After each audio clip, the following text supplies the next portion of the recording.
Hola, everyone. Welcome to Open, coming to you from BronxNet Studios. I'm Rhina Valentin, your host, y Café con Leche, every Friday. Here's what's coming up in today's show.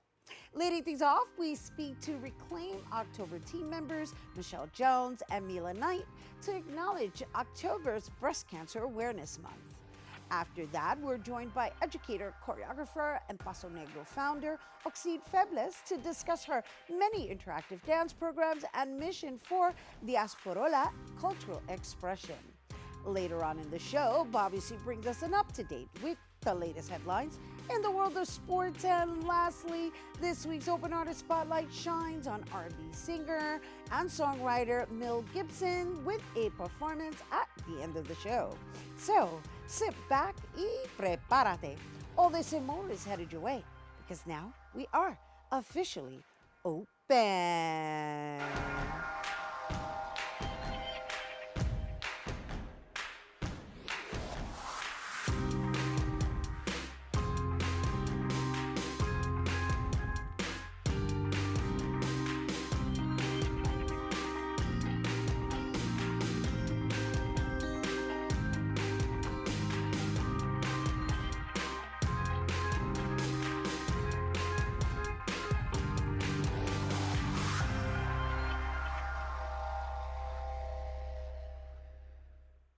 Hello and welcome to Open Hybrid. I'm Rhina Valentin, your host, y Café con Leche, for the next hour, coming to you from, like I said, hybrid situation here, BronxNet Studios and virtual Chari Executive Suite. And of course, we're inviting you to get social with us online. That is, tweet us and follow us on Instagram at BronxNet TV. And like us on Facebook at Open BronxNet Television. Of course, while you're there, don't forget, follow moi on Twitter, FB, Instagram, Insta Stories, and LinkedIn at Rhina Valentin. October is Breast Cancer Awareness Month, and our next guests are here to help share real stories of breast cancer survivorship. They are part of a woman-led team who created a movement known as Reclaim October with a mission to educate folks on what they have endured as part of a breast cancer survivor community. Please welcome squad captain of Reclaim October, Michelle Jones, and team member Mila Knight. Hello and welcome, ladies. Hello, Rhina. Thanks for having us. Well, thanks for being here with us. And I want to, of course, just share with our viewers what exactly Reclaim October stands for. I know that you have, I think, what is called a hip hop hour. Reclaim October. I mean, there's a lot of things going on here. And Michelle, since you are the squad captain, you can elaborate further because there's so many factors to this that I want to make sure our viewers understand what Reclaim October stands for. Absolutely. So the Instagram account that we're all based in, so this is an Instagram-based community where we're raising funds for various charities, nonprofits that are focused on breast cancer action and impact this month. This Instagram account is Hip Hop Happy Hour, and that was created by our founders, Trish and Tiff. They created the account during the pandemic to bring anyone impacted by breast cancer together on like Friday evenings. They played music, had talk about anything that was happening, you know, cancer related and non-cancer related. And so the Hip Hop Happy Hour account, Instagram account, is what's driving this. And that's an annual year-round account. And then 3 years ago, so I guess in the midst of the pandemic, Trish was just tired of seeing all of the capitalization on pink and the monetization on stories, on breast cancer survivors, thrivers stories, and going to organizations, major organizations that are related to breast cancer that really aren't impacting the immediate community. And so 3 years ago, they started the Reclaim October campaign and raised, I can't remember how much money they raised the first year, but then last year, Mila and I joined the various Reclaim October teams, and we raised, I think it was around $17,000, Almost $18,000. almost $18,000 just through Instagram, just through survivors, thrivers, previvors coming together and putting out our own stories and sharing our own education, and raising money for 4 different nonprofits. And third year, we're back again. Amazing. That's very impressive. So Mila, how did you find this organization in this community? Sure. I found this community, this hip hop happy hour community, when I was just being introduced to Instagram, actually, while I was in the midst of going through active breast cancer treatment during the pandemic. You know, we're all home, have nothing to do. And it's also like a double whammy. You're going through this very impactful disease, and now you're locked down in the pandemic. So there's no escape. And in going through Instagram, I just came across Trisha and Tiff doing an IG live, and they were playing tunes, hip hop records, R&B, having discussions about it. It was light and funny, but then we would talk about things like, you know, chemotherapy and hormone therapy drugs at the same time and make light of it. So that's how I found them, blindly going through Instagram and looking for connection and others who understood what I was going through. And, you know, it's a community whereby cancer is a very heavy subject, but we get to make fun of it, right? Because we're going through it. And I'm all about music and the love of music. And I always often say that I use music as my therapy. So naturally, the two just came together and got me. Well, I want to acknowledge you for the warrior that you are and the lightness that you're bringing to our viewers, because you can tell you have such a wonderful spirit, and I can sense that this community is one of like, you know what, we're in this together, right? So how, I mean, just the way you opened up your discussion with being in a lockdown through the pandemic, which we were already traumatized with that, and then going through treatment simultaneously and like being in this place of solitude, right? Because the hospitals, from what I understand, during that time were prioritizing COVID. Yes. Yes, they were. It was pretty scary. For me, I was at the last stage of active treatment where I was waiting for my breast reconstruction surgery. So right at the point where I was getting ready for my reconstruction, COVID hit. So my reconstruction was delayed 1.5 years. So that took a toll on me because it felt as though it just extended my cancer treatment when I thought, oh, I would be done. But I can't imagine for those who were in the throes of it, going through chemotherapy, things like chemotherapy, radiation, mastectomies, and not being able to probably, one, get the treatment that they need because it had to be postponed, or getting the treatment they need but not being able to bring a loved one in. And that makes all the difference in the world. So it was pretty tough. Yeah, and so then you found this group, this lovely hip hop happy hour, Reclaim October, right? That you were able to at least share in conversation, and that leads me to you, Michelle, being a squad captain, and what does that look like to be a squad captain? What exactly does that even mean? That's a great question, Rhina. So I joke that I'm like the middle manager. So Trish and Tiff, it's, you know, with Breast Cancer Awareness Month, which we like to say Breast Cancer Action Month, they're so involved in the community. We have multiple organizations that are doing galas and balls and raising money. And so they're pulled in a lot of different directions, being pretty big community leaders outside of what they even created with Hip Hop Happy Hour. And so I think Mila and I worked, it was our first time meeting each other last year. We worked together on one of the weeks. And so it was what does that lovely. mean? together on one of the weeks, like just because we're not familiar with it. So Oh, tell us, absolutely. like, Yeah. what are the Yeah. weeks? So, Yeah. so how we've broken down the campaign is it's 4 separate weeks, 4 weeks of the month, obviously. And each week has a different focus. So the focuses are around, so one week would be body. So anything related to your body, beauty, community, and then our stories. And so that's what Mila and I worked on last year, was our stories.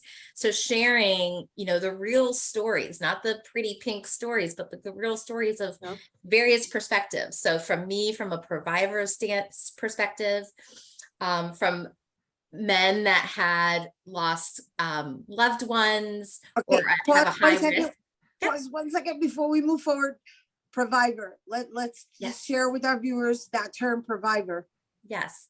So provider was the first, same with Mila. When I found out I'm the BRCA2 positive, so the BRCA gene mutation that puts you at a high risk for various cancers, breast cancer being kind of the highest risk, ovarian cancer, colon cancer, I think, or that might have been just a family risk anyways, pancreatic cancer, skin cancer. And so I found out I had this genetic mutation at the start of the pandemic. So similar to Mia, very different experience, where I had to wait until services opened up to public to do some baseline testing, then meet with a breast surgeon and my plastic surgeon and got all of that scheduled. So I had a high risk of cancer, and there's various options for someone like me that's a provider that you don't have to do surgery. I opted for a prophylactic double mastectomy and with immediate reconstruction. Some choose not to go that route and will go on hormone blocking medication and have to do biannual scans. And so there's various factors, but also similar to Mila, my mastectomy was scheduled February 2021, and I was in the hospital for 5 days. My reconstruction was it was not just implants, it was major body reconstruction. And I couldn't have family members. My family dropped me off at the hospital doors, and I had to wave goodbye as I walked in, and was in hospital alone for 5 days after that major reconstruction. So, and no follow-up, no one could come in for follow-up appointments, pre-appointments, pre-surgical appointments. So the pandemic, and I know I have friends that found out they had cancer and they couldn't bring a loved one into that appointment. So they were by themselves finding out that they had cancer. So the pandemic really, for those that went through the screenings and went through the treatment, we were alone. But then the pandemic's also pushed away people getting treatments and getting their screenings. So there's also that concern of people that might get later stage diagnosis. Right. That's pre-Viver. It's the high risk of the genetic mutation with a high risk of various cancers. I appreciate you breaking it down so like distinctly, right?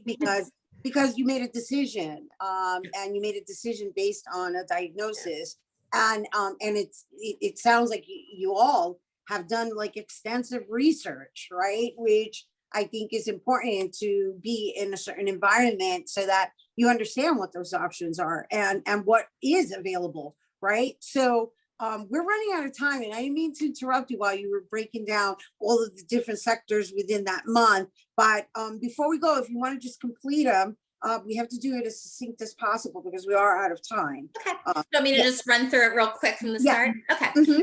All right. So the month is broken down into 4 different weeks, and each week has a specific theme. So body, community, beauty, and then our stories, telling different perspectives from various people affected by and impacted by breast cancer, from survivors, thrivers, pre-vivers, caregivers.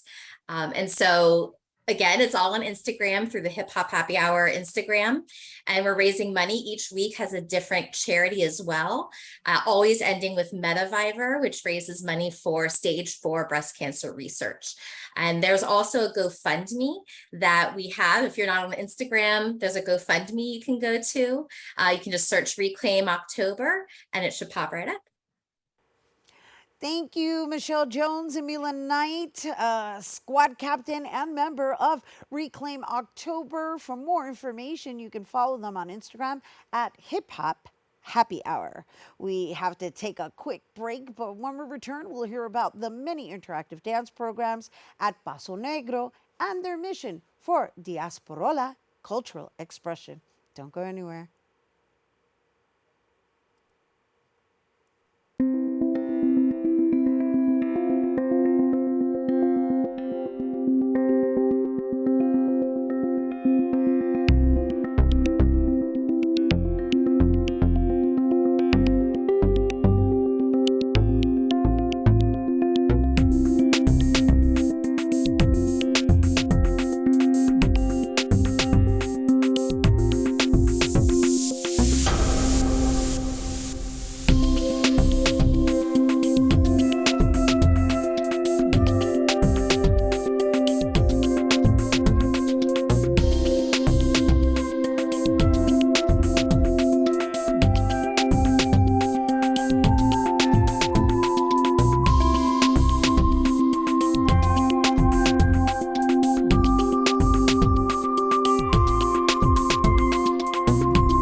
Welcome back. Our next guest is an educator, cultural organizer, healer, and choreographer. She's also the founder of Paso Negro, an organization dedicated to the preservation of Afro-Latinx culture through dance. Paso Negro works in collaboration with some of the best local and international musicians, renowned dancers, and educators to teach cultural expression throughout the diaspora. Here to share more is educator, choreographer, and Paso Negro founder, Oxil Febles.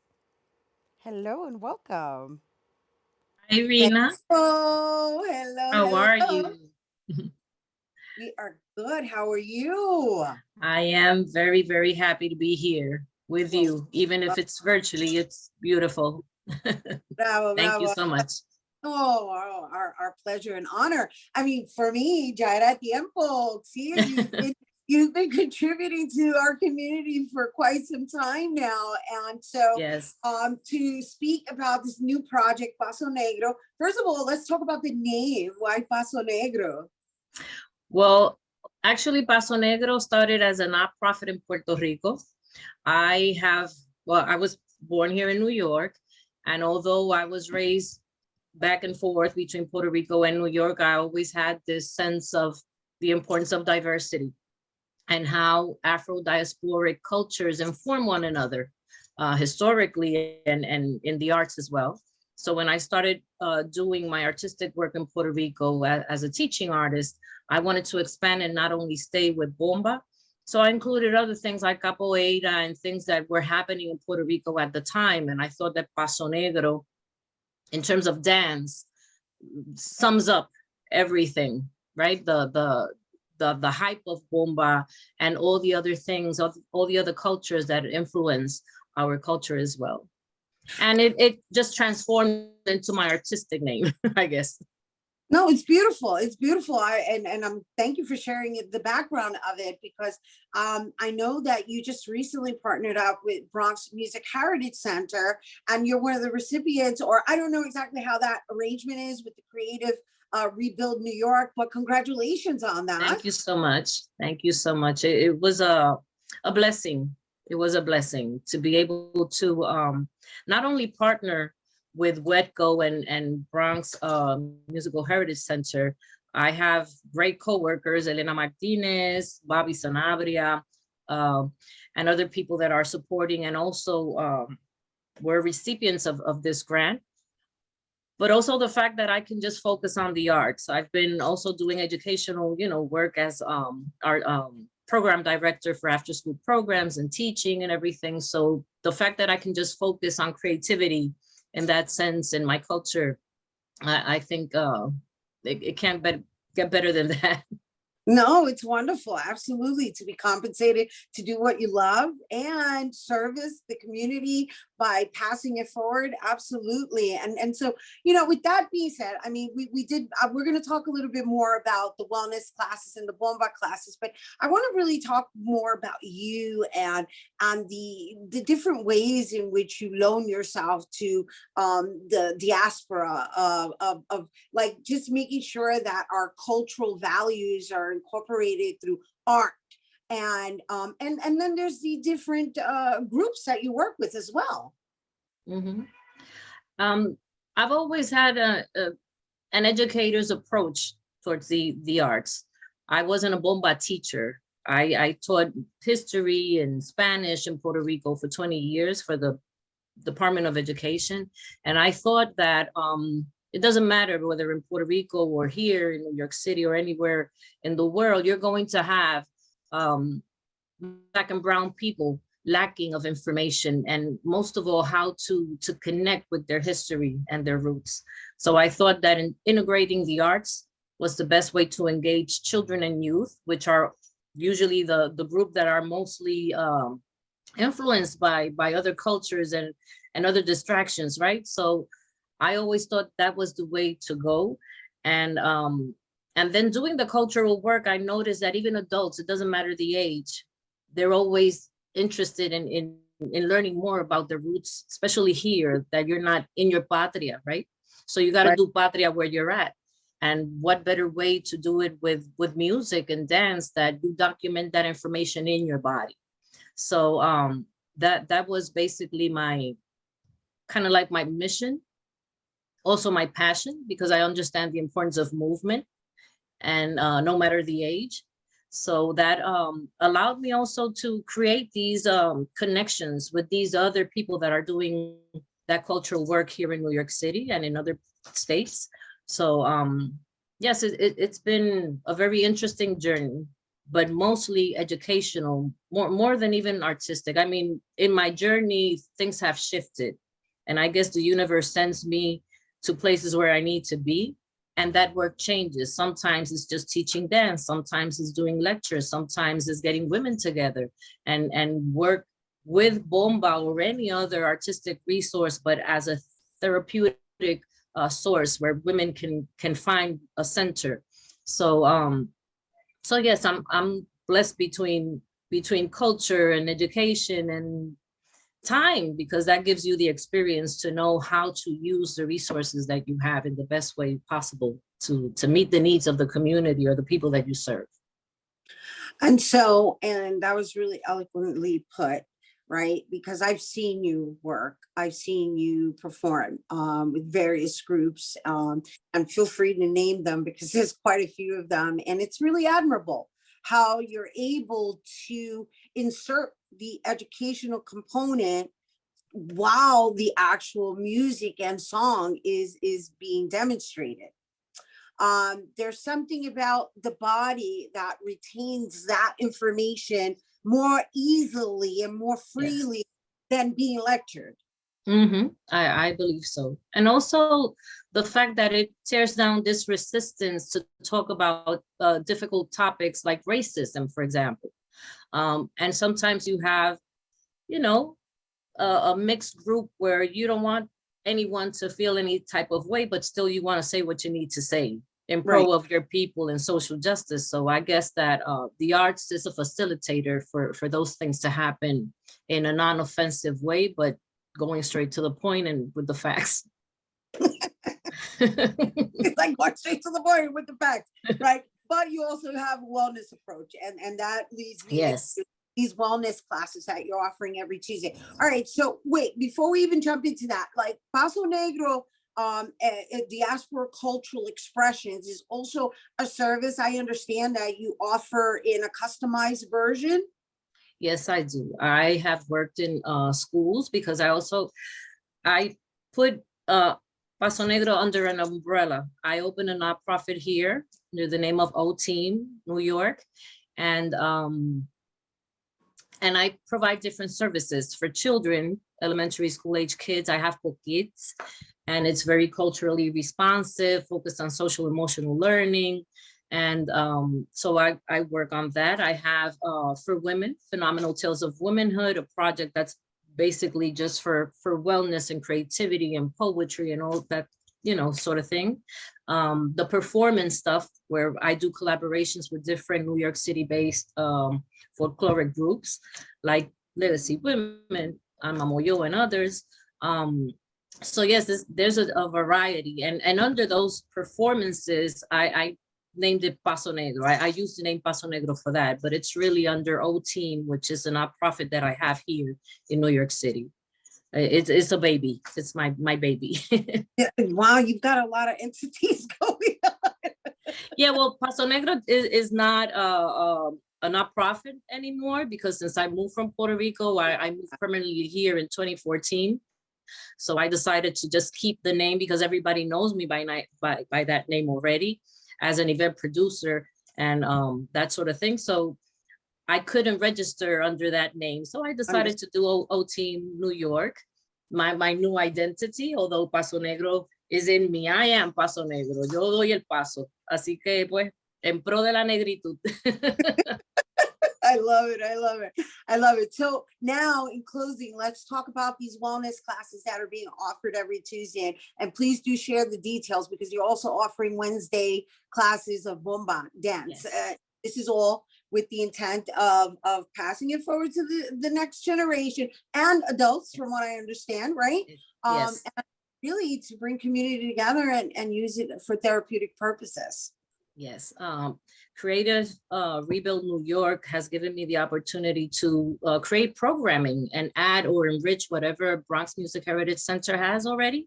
So I decided that it would be beautiful for women in the Bronx, or if it doesn't matter where you're at, if you want to drop by, you're more than welcome to have a yoga class on Tuesdays at 7 o'clock.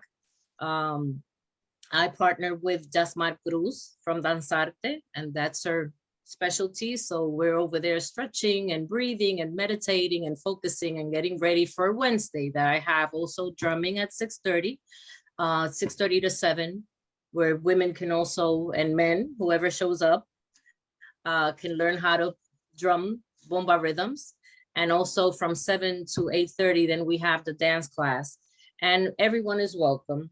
You can register through Bronx Music Heritage Center. They have a fee, but the classes are free. The enrollment fee is what they're in charge of. And once you enroll, you can take both classes or either one, whatever works for you. I believe that we're going to have the ending of this session will be in December, just to take that break.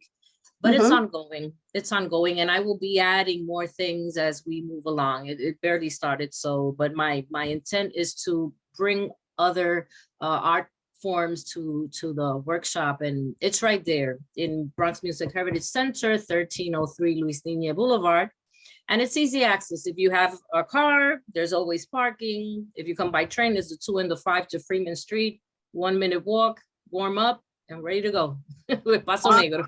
Con Paso Negro. Así mismo. Así es. Así es. I love it. I love it. And thank you for bringing it here to our viewers. And thank you for mentioning that beautiful word that we all love, free. Yes, yes, that is true. But that makes it kind of like inexcusable. Like here, it's there in your backyard, being offered to you as a means of whatever, learning about your culture or enhancing what you know about your culture and moving in the process, which we all need movement in our lives. So thank Correct. you. Thank you, Rhina, for having me and sharing this information with everyone who's watching Open. Así que sigan apoyando BronxNet muchas gracias a todos y muchas bendiciones a ti, Rhina. Thank you, Oxil Febles, educator, choreographer, and Paso Negro founder. Oxil is currently partnered with Bronx Music Heritage Center, offering wellness classes every Tuesday at 7 p.m. and bomba classes and drumming classes every Wednesday at 6:30 p.m. at Bronx Music Heritage Center, which is located at 1303 Louis 9 Boulevard in the Bronx. For more information, visit oteamnywix.co. Stay tuned because Bobby C's Weekly Sports Roundup is coming up next.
What a time, what a time. Hoop season is upon us, and not just the NBA season, but the return of high school and college basketball looms. Here in the Bronx, we turn our lenses to St. Raymond and 6'4" small forward Brandon Storrs Jr. We had head coach Jorge Lopez on during last year's postseason run, and he says Storrs is special. Look at those moves. He is most certainly a player to watch. Class of 2025 on his way to the record books if he keeps up the pace he has already set for the Ravens. Storrs also plays for the New York Gauchos AAU team right here in the BX. Remember the name. Speaking of giant names in the Big Apple sports landscape, how about another Bronx boy starring? This one courtesy of the National Football League and the New York Football Giants. Saquon Barkley leads the NFL with 676 yards from scrimmage, an early season statistical achievement that has impressed many, except for Saquon Barkley. Barkley has done it all for the G-Men, lining up as a Wildcat quarterback against Chicago on October 2nd. The move was born out of necessity because quarterbacks Daniel Jones and Tyrod Taylor were both injured. Against Green Bay and London, it was included as part of the offensive game plan for the G-Men. Barkley took a direct snap and scored the deciding touchdown on a 2-yard run with 6:08 remaining. The BX taking over London. Here's more. The energy was amazing. It felt like a college game, to be completely honest. You got to give credit where, the Green Bay, they showed out. I don't know if they came from Green Bay or just over here. It's a big fan base, but they showed out, and it felt like, for me, like you said, in college, like we were at a Michigan or at a Ohio State on a way and as a away team, and that's how you want it to be. We said that back against the wall. It's only us here, and only thing we got is each other, and we leaned on each other, and we were able to get the win. But the stadium was amazing. The atmosphere, this whole trip been amazing, and I love what the NFL is doing and trying to expand the game, and hopefully we're here soon. There's magic in the Giants' air. The same could be said for the Bronx Bombers thus far in the playoffs. Aaron Judge and the Yankees taking on Cleveland in the division series. The Bronx Bombers star put it into perspective. Man, it's heaven. That's where you want to be. For me, I get the jitters, the intros, run out on that line, the crowd cheering, the little crisp, cool air. There's nothing like it. You can't hear the roll call. Even when I'm in right field, right next to the bleacher creatures, I can barely hear what they're saying out there. It's so loud, and but when it comes down to it, you just and you got to embrace it and enjoy every single moment. Because that's we're still playing the same kids game that we've been playing all year.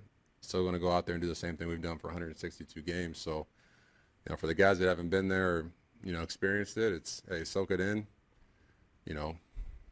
Realize and acknowledge that you are going to be a little nervous. You are going to have some butterflies in your stomach, but if you prepared the right way, did what you need to do pregame, and now it's time to go out there and embrace those moments and have fun with it and just play ball.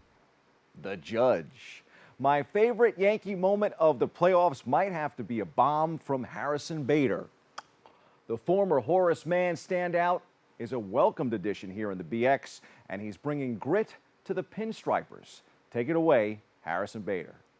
As I was taught at the University of Florida from my coach, Brad Weitzel, who would always say, just, be the baseball, play the baseball. The baseball has no emotion. It doesn't take into account the situation. It doesn't take into account how many fans are in the stands. It is totally emotionless. So I try to act that way. However, when I do think about it for a second, it does mean a lot to my parents. My dad's dad was a very big Yankees fan, so I'm sure he would be very proud of this moment. So, when I think about all those things are very nice, but there's such a long road ahead in October, ultimately into November, that I will save all of those emotions for a later date. But there's no doubt it's special. I will acknowledge that for a second. Love it. Love his style. Down the stretch, Aaron Judge and players like Harrison Bader got a ton of headlines, but to some degree, the Yanks ace might have flown under the radar a bit. Garrett Cole surpassed Ron Guidry's single-season franchise record with his major league leading 249th strikeout against Texas in the regular season final series before the playoffs. Cole had 4 strikeouts in his previous start on September 28th at Toronto to match the legendary Ron Guidry. The Gators' 248 strikeouts came in 1978 when he was the American League Cy Young Award winner after going 25-3 with a 1.74 earned run average. No small feat for Cole. Guidry and Cole are among only 4 pitchers in Yankees history with multiple 200 strikeout seasons, joining Luis Severino and David Cone. That got us reminiscing about his signing in the Bronx. Cole is the center of our Turn Back the Clock feature this week. Back in the time machine we go. Check this out. From an 11-year-old sporting a sign in the 2001 World Series to finally realizing his dreams of wearing the pinstripes, Garrett Cole's free agent signing with the Yankees is the stuff of legend in the making.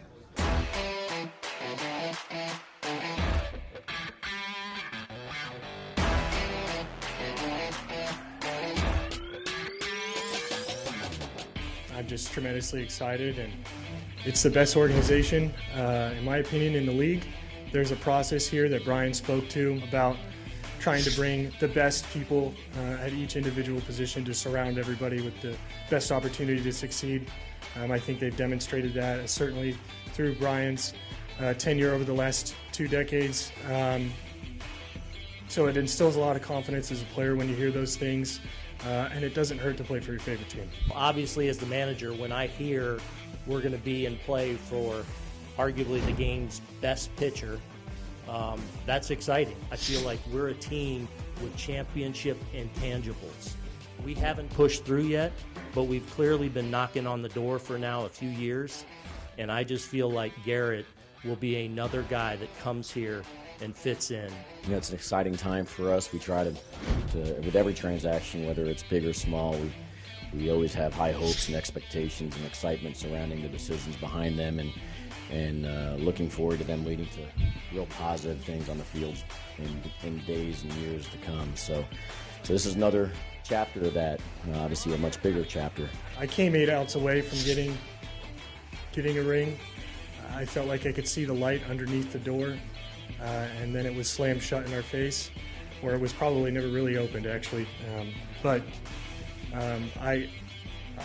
I'm as hungry as ever to finish that journey, finish that challenge, and in my opinion, there would be no better place to do it than New York. Aces wild. It's also playoff time for the New York City Football Club. Defending champion NYCFC had another strong regular season. We go back inside the locker room for more with our playoff-bound champs. Really good start. I think I have to say a really good finish, and that we found solutions in really difficult moments. I'm disappointed because if you look at the way that we finished, I feel like if we would have had a healthy roster and or maybe not had been decimated by injuries, I think we've shown that we could finish in those top two spots. But I'm really proud. I'm really proud that the players have shown the togetherness and as a group, staff and players, that we've shown that no matter what challenges get thrown at us, that we can find solutions and we can stick together and we can finish really strong going into the playoffs with momentum. Getting it done at Yankee Stadium. Well, we do have one team here in New York that didn't make the best of their playoff run. Sadly, that's the New York Mets. Well, maybe not so sadly here in the Bronx. The Not-So-Amazins were eliminated from postseason play in the wild card round by the San Diego Padres, falling by a score of 6-0. After winning 101 games, the Mets season is over early after losing 2 out of 3 to the Padres. Like in Game 1 of that wild card round, the Mets offense did not show up in Game 3. Padres starter Joe Musgrove retired the first 12 batters that he faced and allowed just 1 hit overall across 7 innings. An incredible performance. The Mets scored a mere 8 runs in the series, which of course did not cut it. In the end, the Mets' inconsistency in creating runs ultimately did them in against San Diego. The offense is an area that must be addressed in the offseason, specifically in the power department. Those are the headlines. The Mets, the poor Mets, are the subject of my C-list this morning.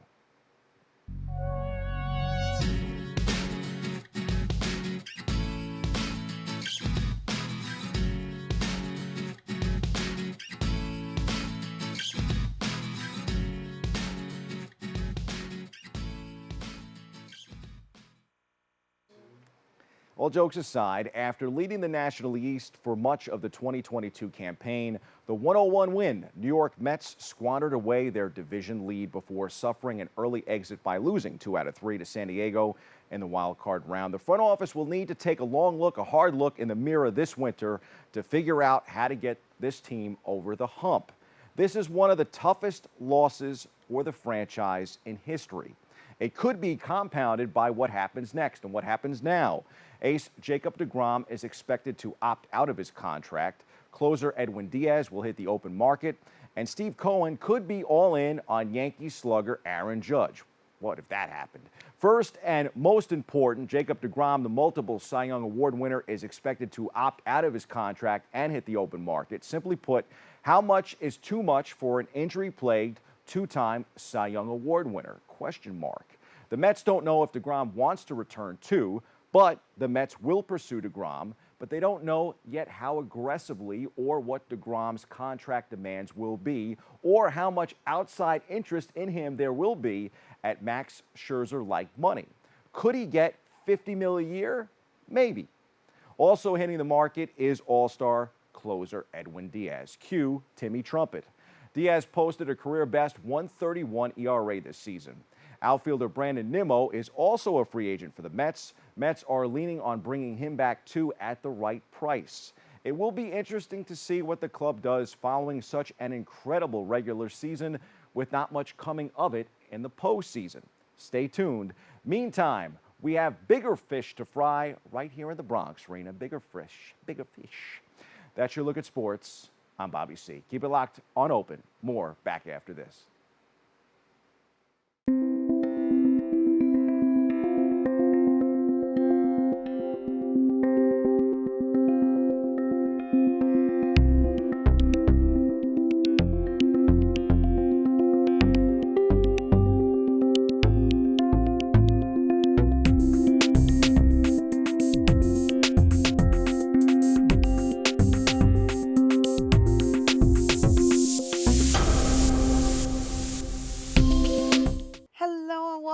to Open, everyone. Our last guest is an alternative R&B artist whose songs consist of stories told of personal experiences, love, heartbreak, and self-worth. Her soulful sound combines synths, keys, guitars, and rhythmic percussion, while enticing a touch of modern style jazz to carry out a heavy instrumental groove. And here to share more, we welcome singer-songwriter Mille Gibson.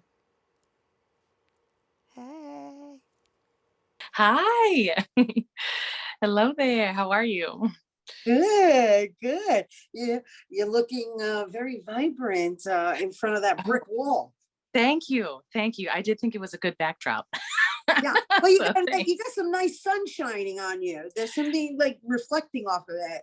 It's pretty hot. Yeah. No, I do get a nice, good amount of sunlight in here. So I was like, okay, we'll try this. So thanks. Well, it's important. It's important that we make the most out of our virtual settings.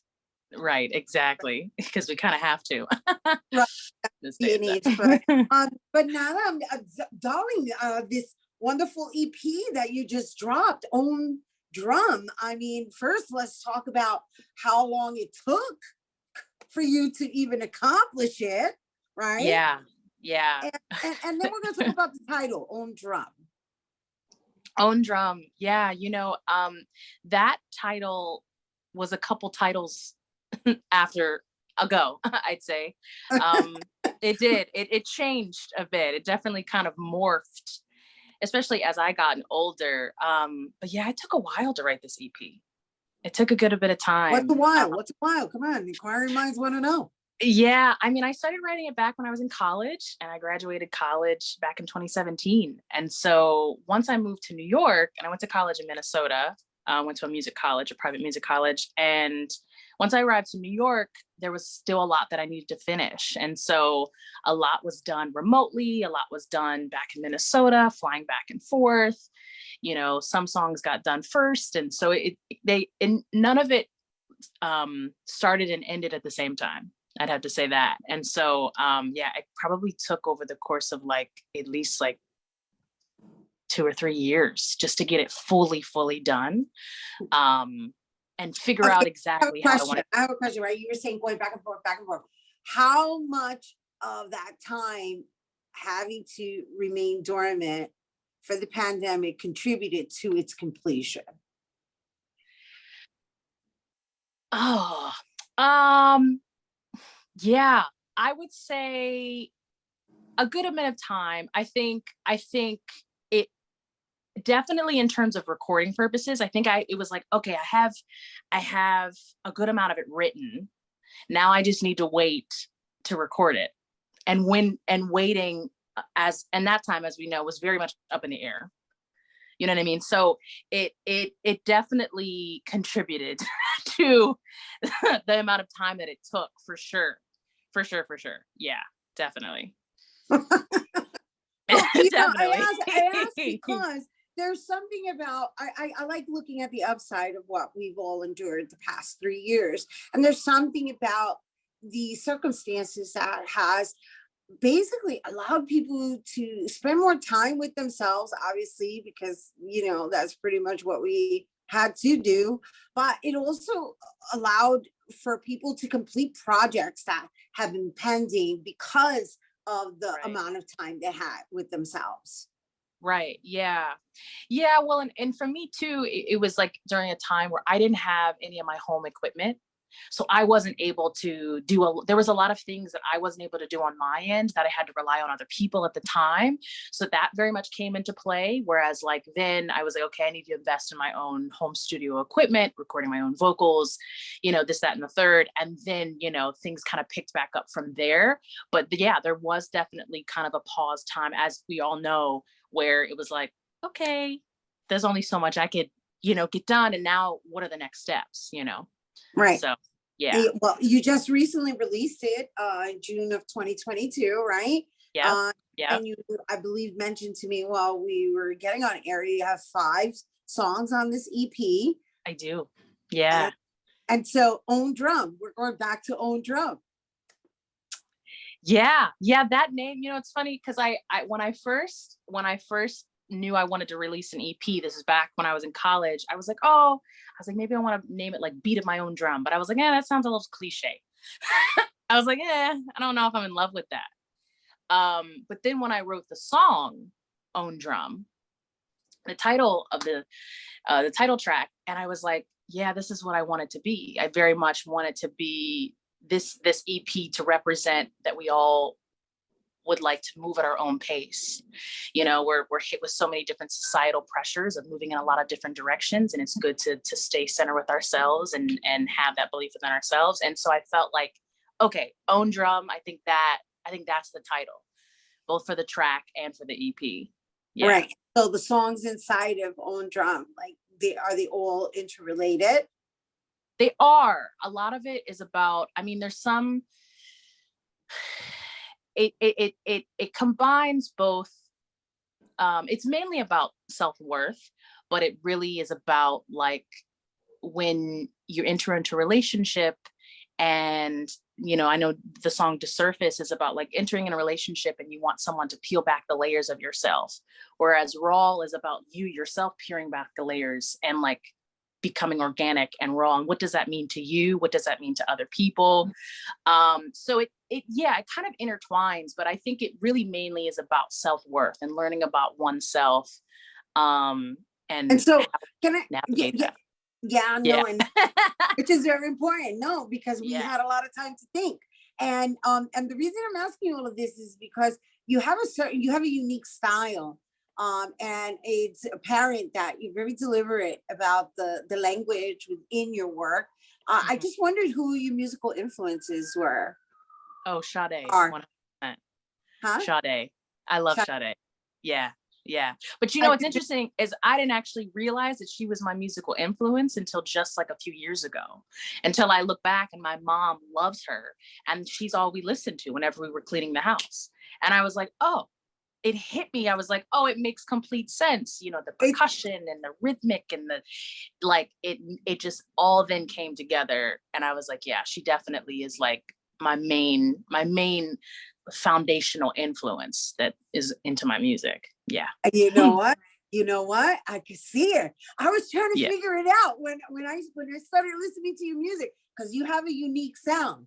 Your voice is unique. Your style is the whole thing. And the one thing about Sade that I say to everyone, she's timeless, and she's got her own classic genre that I don't even know exists, because she's one of a kind. And I don't think I know of anybody who does not melt into the sound of Sade.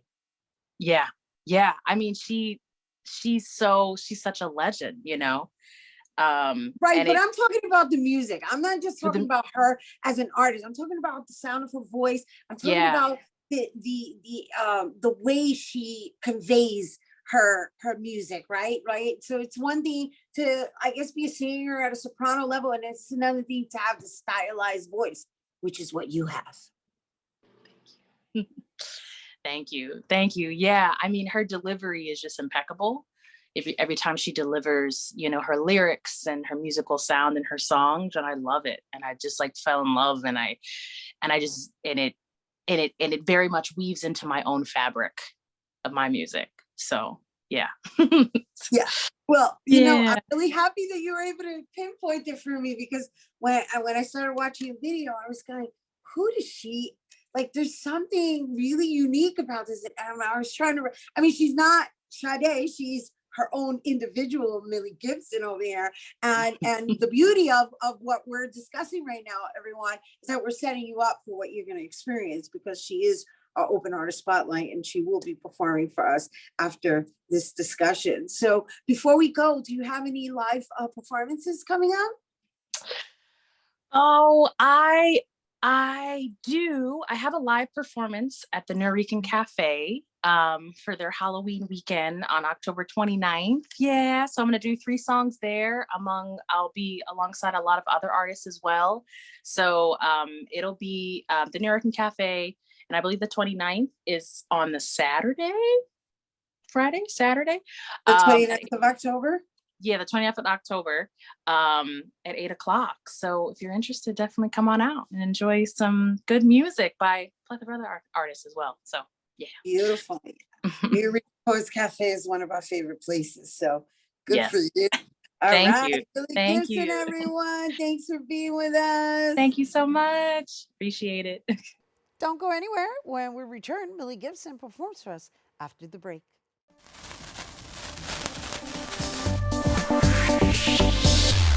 Hey everyone, welcome back. Here now to perform Tell Me It's You. Let's give it up for Mille Gibson. Tell me the waterfalls are only moving, hear all the whispers die down. I can feel the ice on my fingertips when you're around. Oh my, what is it you're holding? Soon your chips will be your leaves as you're leaning closer to your own power. Is you, is you. Show me that the fire's dying down. Tell me that the coals are frozen. The shingles on my heart are open. I can breathe again. Show me that the stream is flowing. The bubbles all around are floating. I can breathe again. Breathe again. Feel all your depths rise from within. Sense all your precious news. I can see the fluid of your yearning slip through the walls. See all your grips unfolding. See all your ships at bay.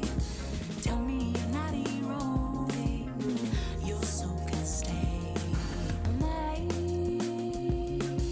what is it you're holding? Soon your chips will be your release as you're leaning closer to your own power. Is you, is you.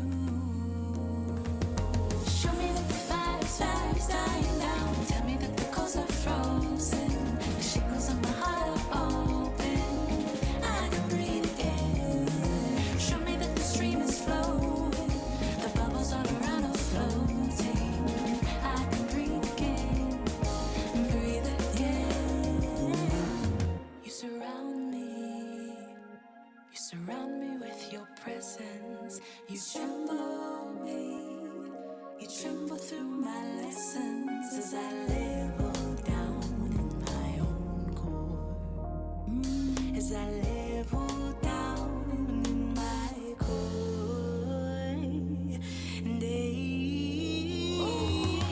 show me that the fire's dying down. Tell me that the coals are frozen.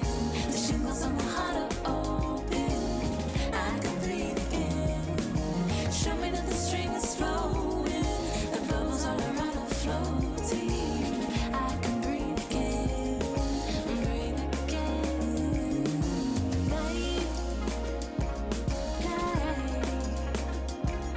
Die.